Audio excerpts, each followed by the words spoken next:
बनाऊँगी ना आज मु माछ चड़चड़ा बनाऊँगी ये फास्ट मु तेल पकई तापरे कंचा लंका 3-4टा मु छोट छोट पीस कर पकई देछि तापर पियाज पकई देछि पियाज टिके रेड हे आसला बेलू टमाटो पकई देछि टमाटो पकईकि एमती घांटी देछि देखंतु तार एमती लुकटा एमती आसीगलानी एटा टिके सिझीगला पर टमाटोटा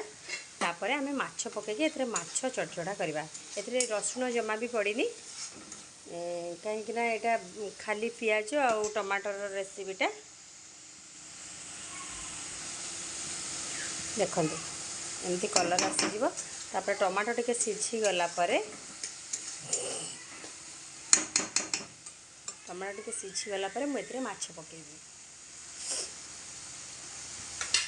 आउ टिके पानी देदेबा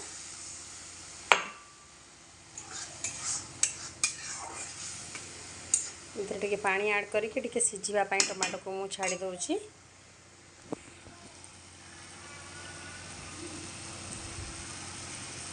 मु आपण मानो के एमदी स्मॉल माने जोटा कि कम टाइम भीतर हे पारुथबो जो रेसिपी गुडाक मते सेमती रेसिपी शेयर करिया पई बहुत पसंद सेति मु भाबिली आपण मानो सहित ए रेसिपीटी शेयर करबी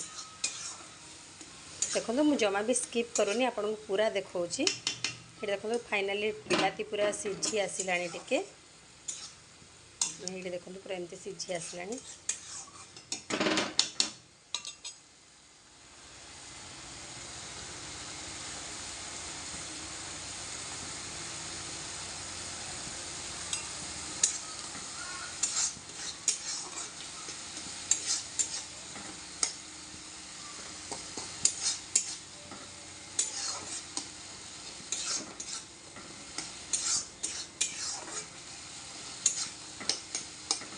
देखो बिलाती पूरा मिसी गला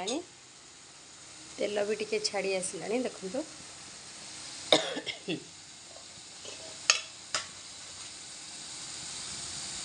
तापर मुझे किसी माछ पकाऊँगी माछ पकई केमती मु घांटी दूसरी मिसई नौ देखो एमती माछ पकई केमती मिसई नेली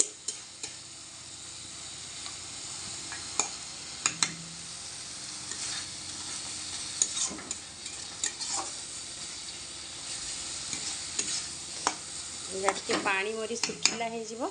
जमी बिलातीटा मछरे पूरा लागिक रोथब देखो आउ टिके पानी मरी जाऊ बेसी भी पानी नहीं तथापि टिके सुखिला सुखिला कले भल लगे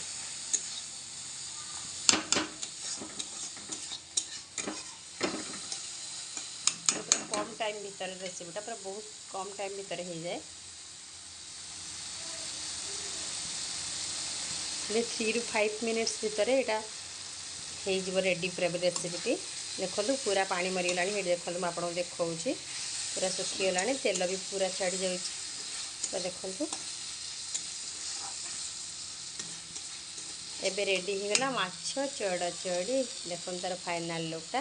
एपर्यंत भी मुझे गैस फ्लेम ऑफ करनी देखिपार एबे मु गैस फ्लेम को ऑफ करदेली देखो पूरा माछ चड़चड़ी फाइनल कलर